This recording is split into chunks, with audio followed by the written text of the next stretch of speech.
On dit souvent que l'art reflète son époque, qu'il en capte les émotions. Lorsque la magie opère, certaines œuvres parviennent à traverser les siècles et à toucher nos sens. C'est le cas des sculptures que vous allez découvrir et qui suscitent encore aujourd'hui des émotions intenses. Je vous emmène au musée du Louvre à la rencontre de deux artistes qui ont tellement bien traduit les émotions de leur temps qu'ils sont encore parmi les plus célèbres au monde plusieurs siècles après leur mort.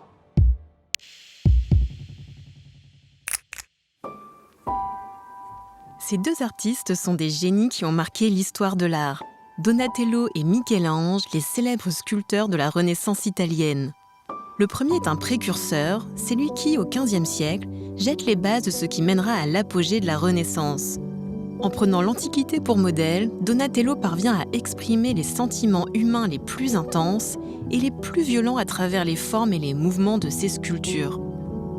L'un des grands intérêts dans le travail des artistes, et particulièrement de Donatello à cette époque, c'est une sorte d'interaction que les artistes vont réussir à créer entre leur statue, leur sculpture, et le spectateur, le fidèle. On ne sait pas d'ailleurs si c'est la statue qui regarde le fidèle ou le fidèle qui regarde la statue. Une sorte de lien double qui se crée. Et ce corps, la question, c'est comment le représenter d'une manière réelle. Pas uniquement une figure figée, mais une figure en mouvement ou une figure expressive. L'un des grands apports de Donatello, ça va être de réussir à créer cet équilibre entre une vision naturelle du corps et ce que l'on voit sur le corps, c'est-à-dire tout ce travail sur les drapés, les habits, pour donner non pas une sensation de figure figée, mais de figure vivante, avec ce travail extrêmement subtil et expressif qui va faire que l'habit, le drapé, réellement exprime le corps. Et ça, c'est ce qu'on retrouve également chez de très très nombreux artistes, Francesco di Giorgio Martini, Bartolomeo Bellano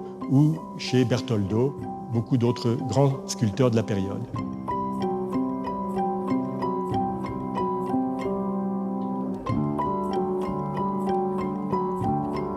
Cet intérêt pour l'intensité des émotions à travers le corps, on va le retrouver dans ce très beau Saint-Dominique de Niccolò dell'Arca, qui est l'un des plus grands sculpteurs qui travaille autour de 1450 et qui réussit à donner dans sa figure extrêmement massive, imposante, monumentale de Saint-Dominique, toute cette expressivité, cette intensité de l'intériorité, de la réflexion du saint, que l'on voit aussi bien dans le traitement du visage que dans ce drapé assez monumental.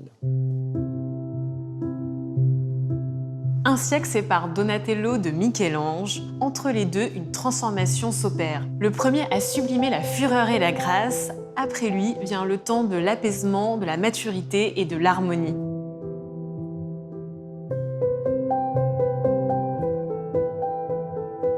Une harmonie que Michel-Ange parvient à illustrer à travers des formes qui rendent ses visages presque vivants. Ce qui transparaît alors, ce sont les émotions et la beauté intérieure. Ce qui intéresse particulièrement Michel-Ange, c'est arriver à rendre en 3 dimensions, de la manière la plus naturelle, l'intensité et le mouvement du corps humain. Michel-Ange va arriver à ce point où ses œuvres arrivent à rendre ce moment de grâce en quelque sorte, où la sculpture en marbre incarne véritablement cet équilibre. Michel-Ange va arriver à la fois à donner l'intensité de la vie, mais en même temps ce caractère extrêmement équilibré issu des œuvres de l'Antiquité, à travers, par exemple, cette pose serpentine, une pose en mouvement, mais une pose en même temps qui donne toute la stabilité de la figure. Et il se trouve que Michel-Ange est un maître dans la taille du marbre. Et c'est ça qui va lui permettre, quand il attaque le bloc, d'arriver par un mouvement continu à rendre en 3 dimensions la réalité de la vie, la réalité du mouvement, la réalité de l'intensité intérieure du corps humain. C'est ce qu'on voit, bien évidemment, magnifiquement bien dans les 2 grands chefs-d'œuvre que le Louvre a la chance de posséder, qui sont les 2 grands esclaves créés par Michel-Ange pour le tombeau de Jules II. Avec les 2 esclaves que tout semble opposer, Michel-Ange parvient à mettre en image la lutte de l'âme humaine, l'esclave endormi, abandonné, et l'esclave rebelle qui tourne son regard vers le ciel. On a affaire à 2 motifs particuliers, 2 manières particulières d'exprimer le corps. Parce qu'on a d'une part celui qu'on appelle l'esclave endormi, on voit cette figure stable, posée, apaisée, et comment Michel-Ange réussit à rendre le caractère songeur de la figure. L'autre esclave, au contraire, celui qu'on appelle rebelle, lui, au contraire, on voit bien comment il est pris dans la matière, mais il cherche à s'en libérer. On a une intensité dans le mouvement, une force dans cette volonté de se libérer de la matière qui lui donne un aspect beaucoup plus vif, beaucoup plus expressif. C'est ce qu'on voit bien d'ailleurs dans la forme même que Michel-Ange donne au corps, qui n'est plus ce corps en S, mais véritablement ce corps en spirale.